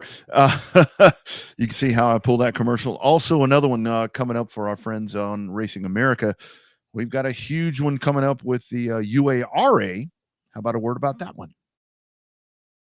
Wednesday night, September 11th, in the Love's Travel Stop 150. Come see the best super late models in the country as they hit the nearly century-old speedway as part of the UARA National Series. Plus action for the Truck Series, Sport Compact, and Street Stocks. It's the Love's Travel Stop 150, Wednesday night, September 11th at Owasso Speedway. For more information, go to UARA National on Facebook and catch it only on RacingAmerica.tv. Oh, yeah, middle of the week stuff happening right there on Racing America. You can catch that, and that'll be a really, really good time. All right, man. Guests galore. That's what happens when we take a week off. We come back and we just load this thing up for you guys. Man, Kidadale was a place to be if you were in Texas this past weekend, and we welcome back. I mean, I think it's been a couple of years, year and a half since we've had this man on. He shows up on Saturday, goes out there, secures the win. Our man, Ray Allen Kahonik. How we doing, sir? Man, I'm doing good. Still trying to recoup from the long weekend. It was definitely a long one. So talk about that part. I mean, that was such a massive event that was going on out there. You had the Friday, well, beyond or before Friday. Kind of talk about how your whole weekend shook out. It just was kind of busy at the shop, Monday through Wednesday, between trying to get some shock work stuff done, and then had a customer's car there that I was kind of going over some things. And then obviously getting all of my stuff ready to go up to Kennedale, which I had been for about 2 weeks prior, just been kind of piddling along to where I just didn't overwhelm myself the week of. And like I said, man, pretty much about 98, 99% of the time I travel and race, by myself. And so it was kind of no different this deal. I just left early Thursday morning and drove up, got there about 3:00, got parked, and like I said, I just kind of is going over the racetrack because I hadn't raced there since about I think 2015, and all I had ever raced there has just been the ASCS sprint car stuff. So it'd been a while since I've been there, but I went there 2 weeks earlier to go with Jaden Edmond, which is another one of my shop customers, to go wrench on their sprint car. And so it was kind of good to get familiarized with the racetrack, because it was a little more banking than the last time that I had been there. So I was kind of a little mentally prepared for that. But like I said, man, it was just a lot of work and driving, and it was a big deal for myself. Nice. So, Ray, when you get to a bigger show like that, is it one of those when you walk through the gate, every racer wants to show up and win, right? That's why we go to the racetrack, because you want to finish first. When you get to the big shows like that, you see some of the competition is like, okay, here comes my A game. Now I get to swing my A+ game. How do you mentally prepare for some of these bigger shows like that when you get some of the best from all over the state coming to race at one race? Believe it or not, the longer you race, which, like I said, man, I've raced a long time now. I don't even know exactly how many years. I just know it's over 25 years now of racing. So the more seasoned you get, the more you treat it just like another day. I feel like anybody that really approaches big races, with the anticipation of, so-and-so is going to be there. Well, you generally run across these guys, on local Saturday night races as well. Especially if you travel at all and just kind of bounce around, you know who's fast no matter where you go. And again, it's another day. You got to treat it that way. It's just, and it helps too. I did it for a living for quite a few years, and I've raced at the highest level. And a lot of people don't really realize how much talent is at every local racetrack on any given, Saturday night. There's so much talent across the United States, and it's a blast to do. I always, put my best foot forward going to a big show. Just, you got to have your ducks in a row. And the biggest thing is it's not necessarily that you got to have good luck, but you can't have bad luck. Yeah. And, that's always kind of the first step is, make it through the first corner of your first race and make sure something, bad doesn't happen, which in my race, this first heat race, first corner, a guy spins right in front of me. And then I thought I was screwed. But like I said, we dug ourselves back out of that hole and ended up making a decent run back through the field to get back to third.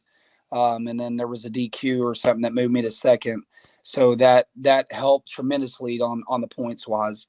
But like I said, it's a lot of work. But in my opinion, you really attack a big show just like it's another Saturday. And Ray Allen, how hard is that for you now? Because like you talked about, you've done this for a long time. You're a seasoned veteran right there. You're a driver, but at the same time, you're a business owner and you have customers. You mentioned that. You talk about going and helping drivers out, when your customers are out there. How hard is that for you when you're there as a business owner, as an advisor, somebody helping, and you're like, shit, I want to be on the track. Talk about that part, man, because that's got to be something where it's like, man, you're just gritting your teeth, working with your customer, but at the same time, you want to be out there just elbows up. Yeah. So going a couple of weeks ago to wrench on the sprint car, one of the things that really amps me up as far as wanting to just be in a car is when you're there, like I said, doing a job. The racetrack turned out exactly like I would want. Oh, shit. It's like, golly, I wish I was in a car right now. But I don't know. I enjoy, and that was really honestly the biggest thing that pushed me into getting into the shock side of this. Was I know I'm done as far as racing full time for a living, unless something big comes along. But man, nobody really looks at a 42-year-old anymore. So I don't say I'm done racing by no means. I'm nowhere near done, but I have found the enjoyment of working with other guys, working with customers, helping their programs. developing, drivers and making them see the racetrack in different ways. One of my biggest things that I always tell guys that I do work with, as far as if I'm driving, coaching them, one of my biggest things I always tell them is race the track. Yeah. You worry about the guys that are around you. You got to figure out, where your car is good at and maneuver around. And two, when you're racing around other guys, you obviously you gotta maneuver where they're not. But at the same time, if you race the racetrack, where your car is better than theirs at, and that helps you pick guys off. Yeah. Yep. Ray Allen, talk about, you mentioned working with the younger drivers. As somebody that's been in this thing a long time, where's the missing link to get this next generation of young kids or younger adults and stuff? What's the thing that's, other than money, we get that racing's expensive. What's that one thing that's that disconnect to keep this next generation coming on board? It seems like it's harder and harder to get the next generation of kids on it. You got junior limiteds that helps, and you got some entry level sport compact stuff. But where's that? Is it because kids nowadays get to ride around in Ubers and don't wrench on their own cars? I mean, where's that disconnect coming from? Honestly, in my opinion, I feel like there's just so many more things in the world for people to do. 20, 30 years ago, 40 years ago, 50 years ago, what did people do on Saturday nights? Yep. Friday nights, they went to football, high school football games, and Saturday nights, you might have went bowling or you went to a movie theater. There wasn't as many things available to do. And really and honestly, one of my biggest pet peeves that I hate the most, but I use the most, is phones. I mean, you take the electronics away, from, and disconnect that to where people actually have to get out and go out. And, now everything is just completely ran off of social media, in my opinion, which is such a great thing. But at the same time, I feel like it's connected the world, but at the same time, it's disconnected the world. Mm-hmm. I don't feel like people really have as much, human interaction as they do on a, cell phone. So that's just kind of one of my opinions, is that I feel like kids don't play outside nowhere near like they used to whenever I was young. And again, I just credit all that back to the electronics. Everybody's just kind of buried in it. I mean, doing what we're doing tonight. I mean, that's a great example right now. I mean, we didn't have, when we were growing up, I mean, you went to the races and you saw what you saw, and then there was never shows like this or anything. I mean, everybody is honed into the phone or the iPad or the YouTube TV. I mean, or direct TV. Yeah. It's such a good tool, like we're getting to do this and people get to see, and it's a widespread deal. I mean, everybody gets to connect that way.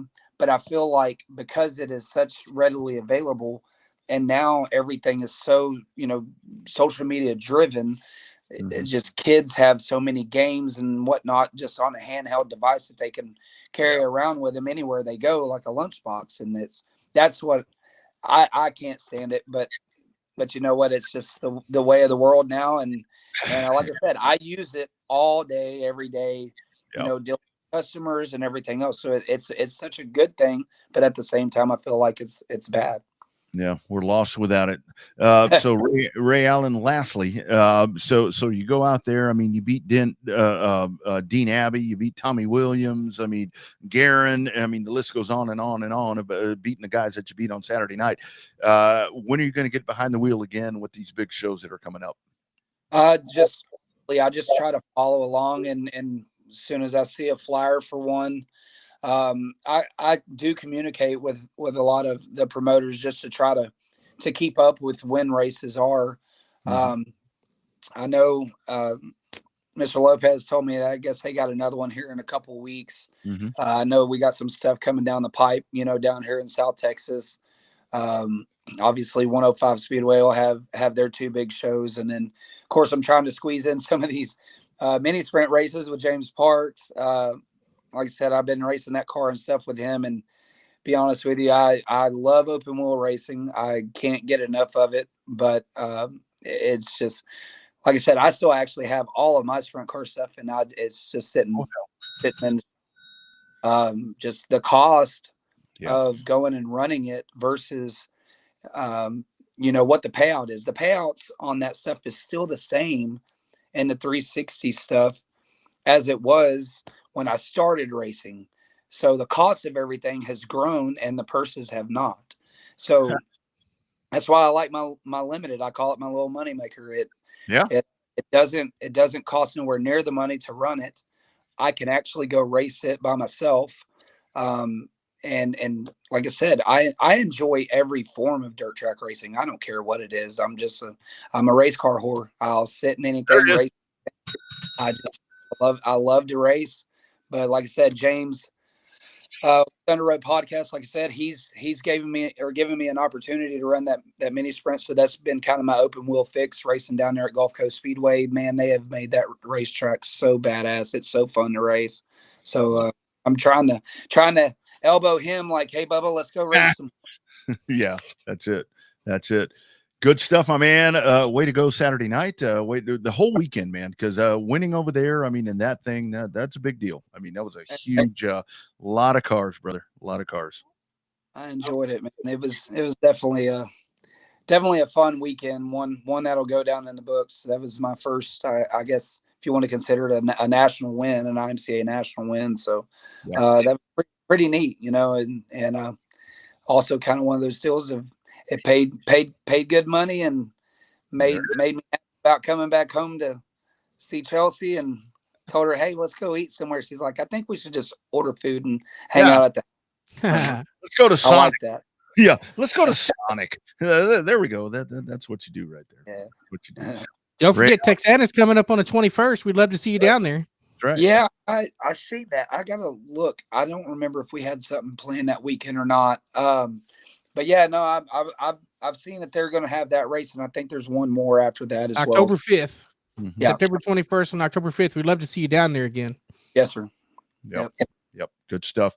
Ray Allen, way to go, my man. Thank you for jumping on with us on your Monday night, and I'm sure I will see you very soon, my brother. Yes, sir. I appreciate it. Thanks for having me. You got it, man. Take care. Bye-bye. You bet. Race car whore. We know a lot of them. My friend. There's quite a few of them. You could almost write a book about them. Yeah. Speaking of that, I think we have one more that we are set for tonight, and I think this dude is definitely one. As we're going to dive in right here. Not sure if he's audio or video, but we'll bring him in. He may be audio, but I saw him the other day. I saw that stash. I saw him up close and personal. The winner of the trucks at Houston Motorsports Park, the HMP Oval, on Saturday night. It is our man J.D. the Legg. How you doing, brother? Good. How you guys doing? JD, man, we're not doing as well as you are, my friend. So what's going on? What have you been doing since winning that massive event there on Saturday night? Oh man, really went right back to work Sunday. There at the racetrack with my hacks. Always another race to go to. So getting turned right back around, getting ready to go again. That's what I'm talking about. So JD, tell us this story, man. I wasn't there to see it in person, but I heard it was like a last minute change, and you got hired on the spot, like Smoking the Bandit trying to deliver beer to Texarkana to Georgia. Tell us about that whole story, the way it went down for you on Saturday. Yeah, it was interesting to say the least. We tested early Saturday morning. Rick Polero, John Howell, they were there testing. We tested MCM early Saturday morning. I think we were done about 1:32 or something like that. And I was in the trailer. I was doing tires and getting all that sized up, trying to take workload off myself. And John and Rick drove up and called me out to the truck. And I was like, oh, let's say what's up or whatever. We're good friends like that. And right. Rick, he was like, I know you got a lot of work tonight. You think Max will let you race my truck? And I was like, man, that's a big opportunity. I'm sure he would. So he called Max over and asked him the same question. Max was like, dude, you better win. So that was about 2. I think practice started at 5. Like the gates opened up at 3. So I went and pulled as much lead off of our stuff as we could, because I'm about 110 pounds less than Rick. I'm a small individual, so I had to go and mount up about 100 pounds worth of lead, and they got back and we finished up mounting the lead. Had to move the steering wheel, ratchet strap the seat in. Luckily, gonna out myself here a little bit, but luckily Rick had a pillow in his truck I could sit on. Oh, Luckily for some reason my legs reached the pedals and everything fine, good enough to work. But I couldn't get myself high enough to get over the rib supports with my arms to turn the steering wheel. So luckily he had a pillow for me to sit on all night. Oh my God! So how'd you get rid of that once you got to tech? I mean, how'd that happen? I mean, I don't know if that's allowed or not. I mean, I don't know if you can or not. But so how'd all that work out? Telling me you had a sore ass, or how'd that work? Man, there wasn't really. I don't even know if I even got out of the thing at tech. I know if I would have got out of it at tech, I think maybe Rick's plan was to go in there and pull that pillow out and kind of joke around with me there in tech in front of everybody. But we got through tech with flying colors and fairly quick there. So I don't think it ever really got the chance to happen. That's awesome.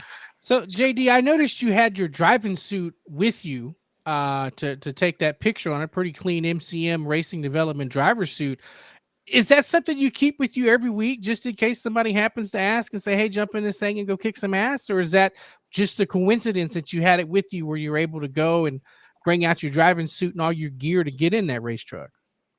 No, I I take that with us everywhere.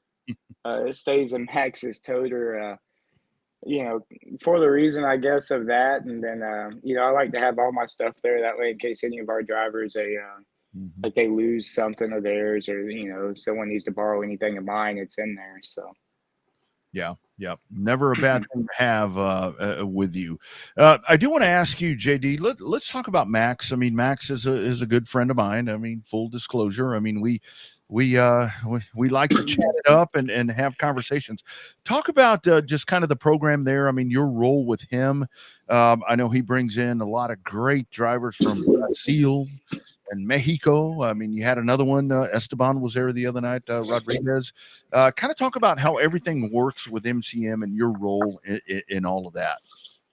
Yeah, we. I don't know if I really have one position. I try to do as much as I can and do everything as best as I can. So we got a lot of guys that come race for us, and a lot of different classes of vehicles too. So it's we kind of get to dip in a little bit of everything, and place people in the appropriate, I guess, skill level of car they're going to jump into, and it's really a fun deal to watch them succeed and learn throughout the years. And especially someone like Kenneth that's come back for a couple of years now. Seeing his progression's been pretty cool, being along with it, and we're in a really good shape and hunt for a championship here in the next couple of weeks there at Houston. So that'll be hopefully a pretty good deal. Mm-hmm. So JD, when you have these different drivers come in, and I've seen you at work, I mean, down there with Max and some of those other guys that you have going on there, how much is that? I mean, how much does it change?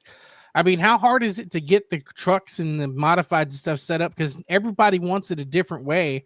I mean, is it just as simple as getting a little feedback and making a change here and there, maybe tweaking a shock, tweaking the wedge a little bit? Or is it every time somebody else gets in there, you guys have to completely redo the setup on all this stuff? No, especially at a place like Houston, we've got a lot of experience at. So we got a really, really long and really good notebook to go back on. So, when we show up, I know we're going to be good basically with anybody. Pretty confident in that, and I think that's something that we all try to take pride in is showing up no matter what, and knowing we have a really good piece. So, everyone's a little bit different. So, if it's as simple as making a little shock adjustment or little spring rubber here and there, a little sway bar, something small. But typically we show up handling wise very close. Yeah. Yeah. So JD, I have to tell you, one of the things that I thought was really cool the other night was when I got there, I ran into Rick right away, and he said, "I'm not driving. I've got JD in the truck." And I'm like, oh, "JD? I mean, that's Max's guy, you know, whatever." Kind of talk about that. I mean, obviously, I mean, with Rick and John, I mean, that's one of the top organizations you're going to find. Same thing with Max. Kind of talk about that, because I think a lot of people think, well, you know, these people don't like each other. But, you know, the respect factor, I think, is something that people need to realize. The fact that they were able to, I don't mean this in a sexual way, they were able to share you the other night. But, I mean, that's a pretty cool thing, in my opinion. Yeah, no, for sure. You know, I've known Rick and John for, you know, a very long time. Since I was racing Bandoleros probably 10, 12 years ago. You know, John built my brother, or my dad, really nice sport mod. We were in that sport mod asphalt series. So, you know, that's how I got to meet John and Rick, and, you know, just kind of kept up through the years. I quit racing there for a little while, but would hang around the racetrack every now and then, and, you know, really tried to not keep myself known, but, you know, like, you know, it's always been a mutual respect thing for John and Rick, especially to see them at a racetrack, even, you know, 7, 8 years ago, to, even if I wasn't racing, go shake their hand, tell them hello and stuff like that. So, you know,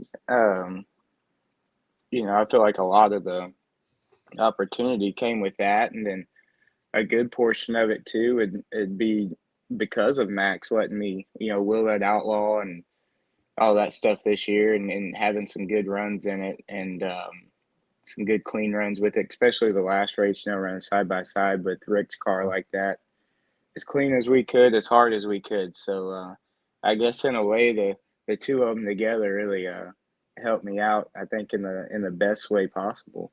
Mm-hmm. So JD, I'm disappointed that I wasn't there and you didn't get a chance to be interviewed at the table at the end of the races like you've been telling me you want to be. So I'm sorry I wasn't there and you missed it. But hey, at least you get to come on this show, and it's twice as much fun coming here versus the interview that you'd have there at H&P. So congratulations on that, dude. We'll have to try to get you in another vehicle another night that I'm going to be there. Yeah, man, for sure. You know, running second in that outlaw twice in a row, knowing we had a really good piece, it was not gonna say it was frustrating, but you know, for someone like me, it's I get not really an audition every time you hop in a race car, but you really never know who's watching. So I try to make the most out of it every time I can. So you know, getting to do one of those interviews at the end of the night would certainly boost that a lot. Oh my God, you guys are killing me. I didn't get to do that. All right. Driving the knife in my heart, you guys. So JD, I mean, for you, I mean, because you do, I mean, you work on these machines. You're such a wizard with doing what you do. And how much of that is for you? I mean, it's got to be very hard when you're out there working on them. And dude, you can drive with anybody, with anyone. I mean, you prove that every time you get into one of these things. How hard is that for you, where you're sitting there and you're like, shit, I want to be behind the wheel? Oh man, every weekend for sure. But you know, at the end of the day, you know, I found out a long time ago in my situation, driving race cars don't pay the bills, and working on race cars like I do, and Max pays me a fairly competitive. So it's you know, it's a fun time for sure at the racetrack. I'm around it, and it leads to, I'm glad it's led to opportunities like it has. So I'm not, you know, as much as I want to race, at the end of the day, my day job is still working on race cars for a living. So it's not that bad, and I'm fully committed to it every time we're at a racetrack. Love it, man. Well, dude, congrats on the big win. We're glad to see the hot shoe came out again. On top, and yeah, I'm not sure when I see you again at the track, but make sure you save me some of those good little treats that Max and them cook up. Maybe next time I'll go to the Mexican restaurant with you guys at like 2 a.m, like I should have last time. Oh man, yeah, for sure. Yeah. Good job, my man. Super proud of what you did. Hey, we got to talk on the front stretch. So if that means anything, I mean, hopefully it does. Hey, that'll make up for it. Let me tell you, JD, you made the young lady that came out on the track. She was like, I want to take a picture with that guy. I want to take a picture with that real race car driver. That dude is a star. That's why I'm like, JD, you got a few minutes. So you made a young lady's night that night, my friend. Yeah, man. I'm glad I could do that. They're the reason that we all come out there and do it. The people in the stands. There's nobody out there. It'd be surely a heck of a lot less fun. That's right. All right, my man. Way to go. And I'm sure I will run into you soon. We'll run into you very soon. All right. Thank you, guys. You man. Take care. There he goes. JD Legg. That is the one thing that we did not get done the other night. And I've been hearing it, and you probably have too. That's why you mentioned it. Bobby, damn it, we missed him. Anyway, man, what that's all right. Maybe he'll get something else. Well, I ain't going to be there on the 21st either. No, I'll tell you, the one thing with JD, it's like, and that's where you see all these guys. I mean, because even like John Heil, speaking of John Heil, he when he gets behind the wheel, I mean, it's like you see all these guys where, I mean, JD is one hell of a race car driver, and we only get to see it minimal times, and then he jumps out there, and it's like people are like, "Who is that guy? Who is that guy?" I'm like, "That's one of the best freaking drivers around." He just is making money doing, things that are going to pay his bills. And man, I tell you, Max has a fleet of people that work for him. He does. He's got a huge crew. Yeah, absolutely. Guys, I want to tell you about this one. The Arklatex is coming up. It is this weekend, the Doug Ingalls Classic. And man, that's going to be a loaded weekend of all of that going on. Of course, for our Texas, Louisiana friends, I mean, anybody that's checking in, if you want to see some great dirt track racing, raceon.com. We're lucky here on this show that we have Race On and Racing America that are both streaming this bad boy live, and all the replays right there. But Doug Ingalls Classic happening at Arklatex. And Arklatex is that place where people say that the best come from there. And I've seen a lot of people from down south that are like, huh. I think we're finally setting up where we're going to have a real, I don't want to say civil war because that's a bad thing, but a real North versus South thing at some point, BC. Just got to find the right track to do it at. I got two in mind. One would be Heart of Texas and one would be Cotton Bowl. Yep. You ain't never lie. North-South showdown. Bring in some limited modifieds, bring in some factory stock, bring in another sport class, and see what we got. Yep. Ain't no doubt about that. Bobby, speaking of races coming up, we had the rain out there at Texana Raceway Park, and that place was drenched. And thank you all for not sitting there and saying, well, why'd you rain it out? Well, it looked pretty wet. BC, talk about what's coming up on September 21st out at TRP. Well, a lot of it ends up being the same that it was before. The difference now is that they've been able to increase the purse, where before the hobby stocks were racing for $750 to win. They're now racing for $1,000 to win, which is a pretty hot purse there when you have the end of the season shows coming up. So hobby stocks racing for $1,000. E-mods with some uptick in their purse as well, $600 to win for the E-mods. So bring out your economy modified. We should see a good show of those. A lot of fleet from Corpus and a couple of guys from I-37 supposed to have run on Saturday. It looks like they're going to be committed to coming back, especially now that it comes back. Also going to get the micro mods there from the Race Ranch coming up to have a good time. And a couple of interesting notes. The kids get to ride in the race cars at intermission. That's always fun. You and I know how much fun the kids enjoy that. And two more interesting things. There is no registration fee for the drivers on the final two races coming up on the 21st and October the 5th. But in terms of the limited modifieds, they are running both USRA limited mods and IMCA Southern Sport mods together. All you have to do is just register your car at Tech. You get to pick one or the other, no hybrids, but that's your chance. No complaining. You can't say, well, they got a USRA rules and I'm IMCA, or I'm IMCA and they say USRA. Come on out. Let's make it a battle of the brands to see which one comes out on top. Man, I like that. I like that part right there, and I think that it's going to be hopefully a good night. I think with and that one falls in, I think, to where some of the tracks are off. So hopefully folks are going to come out. And I'll just say that for the Texana race, what I'll say, and again, the plans are moving forward for 2025 to where Cord and whoever's going to run that place, whoever's going to be the unlucky soul to be the promoter. This is something right here to where it's imperative. This is one of those nights to where I think it's really, really important to where if you want, and again, I'm not saying that the track's not going to be around. I'm just saying where if you want a racetrack to have support, this is one of those nights to where with the way the schedules line out, get out there.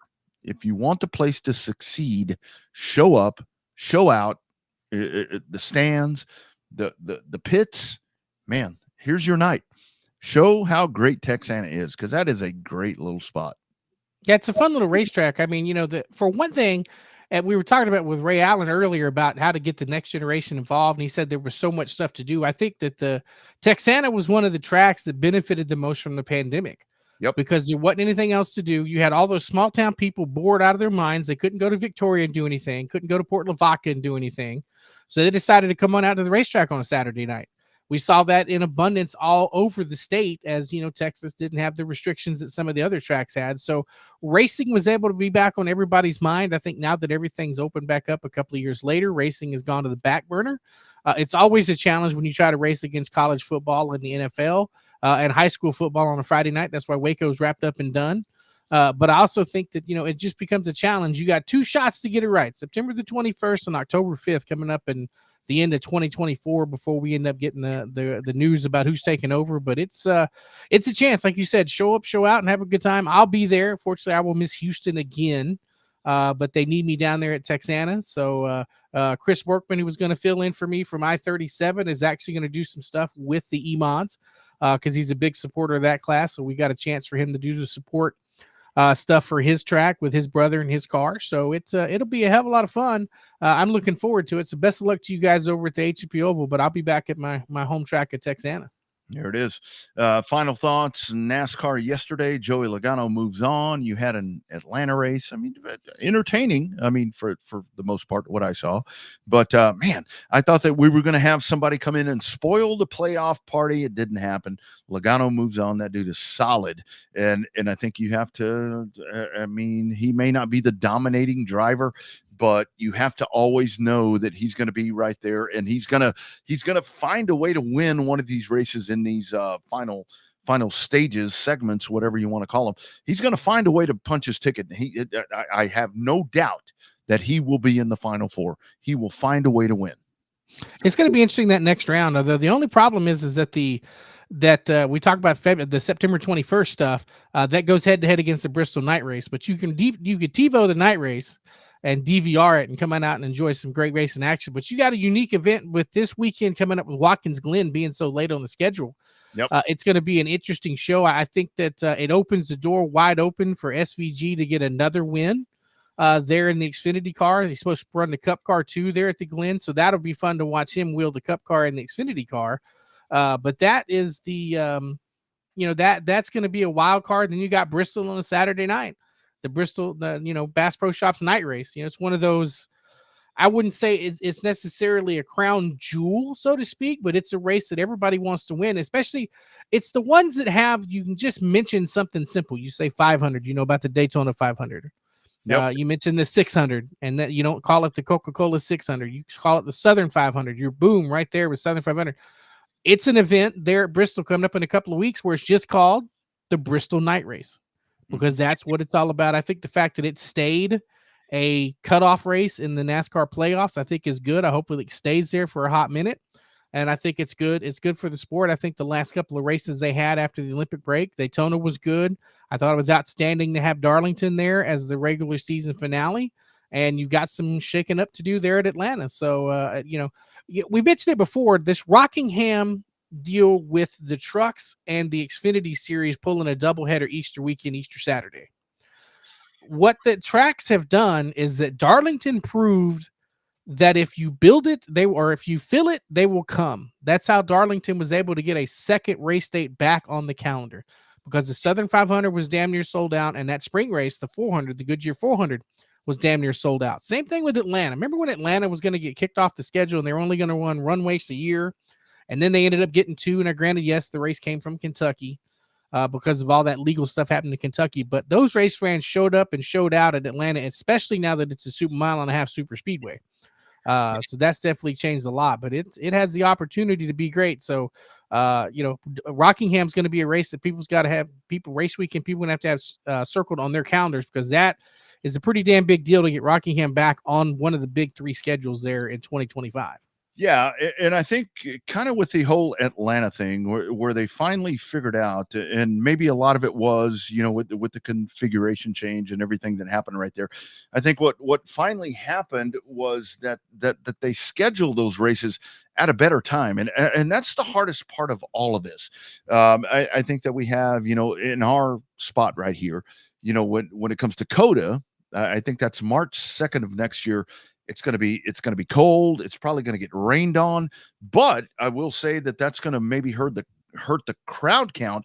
But if you're going to have a rainy race, that's a race to have it, because you can put the rain tires on and do whatever you're going to do. And that's why I think that they finally got Atlanta right. And for Darlington, in my opinion, I mean, look, when we came out of the pandemic, where did we start? We started there. I mean, as it should have been. And that it really seems like those races are getting to be, good again. And the speedway races, all of that, I mean, that's all really good. I happen to think, and I'm sure I'm in the minority, literally, that the Mexico City thing is going to be the biggest race of the year next year with Chicago and all that. And this goes to my whole point about where people, I'm not sure we were going down this road, but to the whole thing, to where it's like NASCAR sucks, there's nobody going or whatever. They're about to take this product to Mexico City and blow the doors off of every admission of every other track. And that just kind of tells you where NASCAR's at. And that's on both sides, Bobby. That's fans here don't give a damn. The sanctioning body, with the car and the product and all of that. And now we've got the, 2311 doesn't want to sign the charter thing and all of that. It's about to be a really interesting time. And I really hope that nobody goes renegade and tries to do something on their own, because we're still watching IndyCar after 1979, 80, wherever it is. They've split 2 or 3 times and they still can't get their shit straight. So family-owned business. I said that the other day on one of my shows. I'm like, the Francis NASCAR, they control everything. They control all the money. They control all of that. And I don't know, man. It's an interesting time. I just think, here's what I think. Bold prediction. The NASCAR championship this year at Phoenix is going to be decided by something questionable. Whether it be a wreck, a bad call, a caution for overtime, whatever, that would only be plausible to end the season. But as crazy as this season's been, as crazy as this season's been, I don't think that's too far fetched. Especially when you had a caution the other day for at Atlanta for a damn sign. Walmart sign. Yeah, Walmart banner blew on the racetrack, blew off of one of the holders and blew on the racetrack. So I think you're right about this Mexico City thing. You're right. If the people in the States don't want it, NASCAR's not dumb. They're going to take it to the places where people want it. That's why you're going to be in Mexico City in 2025. That's why you're going to be in Montreal. Or I don't know why they don't go to Ron Fella's place, Canadian Tire Motorsports Park, the old Mosport place. They need to be in Canada. I think they're just trying too hard to get to Montreal. I think you could run it. I think you could run at Ron Fella's Canadian Tire place and be just fine. But the only thing the only part of the 2025 schedule that pissed me off the most is they took the Xfinity Series from Darlington on Labor Day weekend and moved it to Portland. That to me was a bad move, because you take away. That's why they added Rockingham. I get that. You got rid of Darlington for that race weekend, and you gave them a race weekend, Easter weekend, and Rockingham, because they're pretty damn close together. I've been to both racetracks; they're less than an hour apart.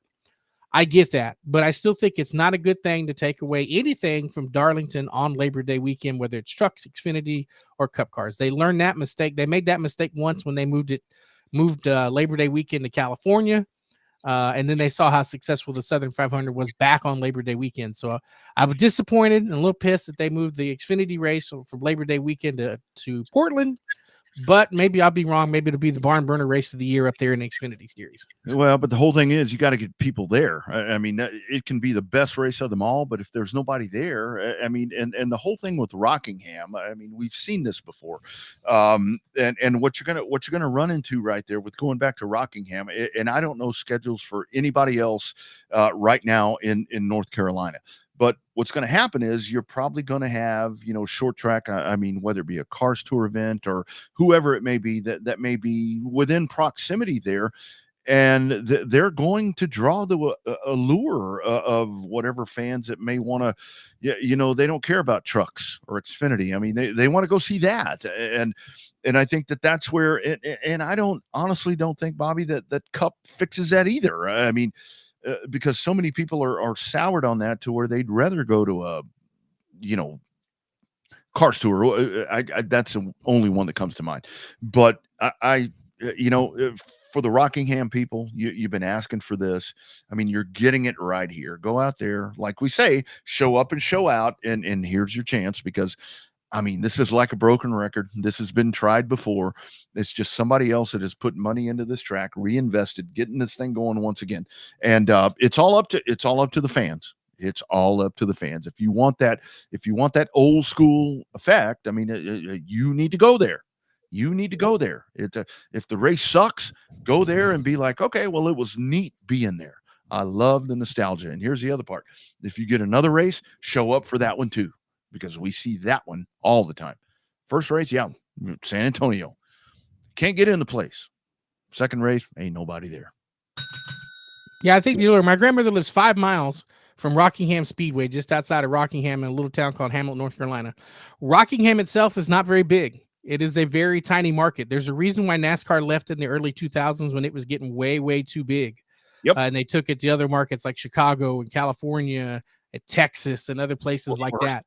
Yeah. There's a reason why they left that small town market. Now, granted, Darlington's not any bigger. In fact, Darlington's probably even smaller than Rockingham. But you don't have the allure of the Southern 500, and you have a hell of a lot of history at Rockingham. You really do. They've run a lot of races at Rockingham, but you don't have the history and the nostalgia that you have at Darlington. There's not the North Carolina Sports Rider Hall of Fame underneath the grandstands at Rockingham.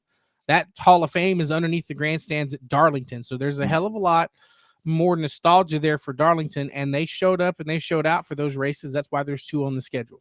I think the race in Rockingham has potential to be big, but they've also done it before where they came through and it becomes a challenge. We saw the first truck race they came back on the old pavement. That race was fantastic. It was great. Photo finish between Casey Kane and somebody else. And then the next race, not hardly anybody there. Kyle Larson wins that race, or vice versa. They only were able to run 2 times because they showed up the first time and then they dragged ass the second time and they said, sorry. No different. The NASCAR stuff is no different than any local short track. If they don't show up, you're going to go somewhere else or you're going to go out of business. It's just that damn simple. Yep. No doubt. Well said, my man. Personal text from my friend, our friend, Deborah Brusso, that says all race car whores have their condoms, aka fire suit, at all times. And she says, haha. That's true. All the good one. Every once in a while, you take your protection to the racetrack with you. I always carry my protection. Kind of like what JD was talking about. It's always with me. I always have that thing ready to slip on. My race car condom or racetrack condom, race car condom, whatever you want to call it. I always have it. And it fits still. That's good. It's been a fun show. I think that young kid at the beginning, first segment, he is going to be something really spectacular. I cannot wait to watch him at Indianapolis. That's going to be fun. It's going to be fun, especially with the race being on Flow Racing. You talk about the best of the best showing up. And the best of the best showing up to be at a racetrack. That BC39 has a hell of a lot of talent out from all over coming to race that thing. Sprint cars, non-wing sprint cars, 600s, all kind of stuff. If you're a heavy hitter in open wheel racing, you're going to be at the BC39 at Indianapolis Motor Speedway Turn 2. You ain't never lying. Alex Karpowicz joining us from Spring Branch, Smithson Valley Rangers. Really good conversation right there. We'll have to get him back on. Jennifer Ashlin talking about the San Antonio race reunion. That's going to be a really cool thing. Hopefully we'll get some folks out there, get some run right there. Ray Allen Kahonik joining us as well after his big win at KRP in the limited modifieds. And, of course, J.D. Legg checking in as, speaking of having that driving suit with you, he put on his racing condom, and there he goes. There he goes to victory lane. Well, as it should be. The hot shoe that nobody knows about. The hot shoe. All right, my man, rest of the week for you, my brother. It's going to be cooler around here, only in the mid-90s. I'm kind of digging this early morning weather. Yeah, a little cooler this week. It means it'll be a little less hot for the ass whooping that I'm going to witness at DKR on Saturday. I won't be able to make it to Cotton Bowl Speedway, but looking forward to make it there for the Oktoberfest show they have coming up at the end of the year. But, just trying to stay caught up like normal. This is that season where it's so hard to balance between racing and college football. You and I are both deeply involved with college football, both from a media and from a fan standpoint. That trying to balance out this whole racing thing and this whole college football thing becomes a challenge this time of the year until it starts ironing out. Luckily, we'll have some breaks in there both ways. So, we'll get a chance to have some fun. Like I said, I'm disappointed that I can't make it to the race reunion, but I'm really happy Texana's got a second date to close out the season on October 5th. Saturday was fun. And I got the best of both worlds on Saturday. Really cool thing right there, doing all of that. Shane Pretty, we will leave with that. Never leave home without a suit. Milton Hope, your PA man at the Alamo Dome, says, thank goodness I have CBS. He is not going to not going to DKR. He's going to go make money. He gonna make money. I'm gonna spend money. So you're gonna lose money, my man. You are going to lose money. Just don't bet on him. Don't bet on him. Well, they used to cover all the time. They don't cover no more. I don't know about this one. Don't know about this one. I take the over. It's only 34.5 points. I take the over. I don't know. Ask me on Thursday and we'll see what's going on then. All right, you guys, thank you all for being a part of the program. Glad to be back on a Monday Night Football. Apparently it's not that big a deal because a lot of people are watching. So that's what it's all about. And that's why we do this. And that's why we're doing it this damn long. And I didn't realize that we would be missed with as many other shows that are out there that, since we're the show that started it all, I thought we wouldn't be missed for 1 week, but apparently I was wrong. And Bobby, this has to be for you, I'm thinking. The comment right there, it looks like it's on the YouTube feed. Some cool setup behind you, my man. Cool setup behind you. It's got to be. I bought some more stuff this weekend to put on the shelf. I just got to get some stuff moved around and fit some more stuff on there. Nice. Very, very nice. All right, guys, we are back next Monday. We'll do it all over again. We'll have great guests. And like Bobby said, we know there are lots of alternatives out there, lots of other shows every day of the week. But we are so glad that you continually, is that a word? Continually check in here. Continuously check in here on Mondays as you have since 2017. We've been doing it that long. The original show that started it all, still one of the best. At least in my humble opinion. Anyway. The best. It is #Real Race Talk from Texas. We are nationwide. Thank you all for being a part of it. This is the Revved Up Sports Show. We'll see you next Monday, 6:30 p.m. Central, 7:30 Eastern, and 2 hours otherwise if you're on the left coast, which we know people are. Bobby's down south. I'm up north. We'll see you at a racetrack soon. If you can't find a racetrack, find a streamer and enjoy short track racing. Have a great week, everybody.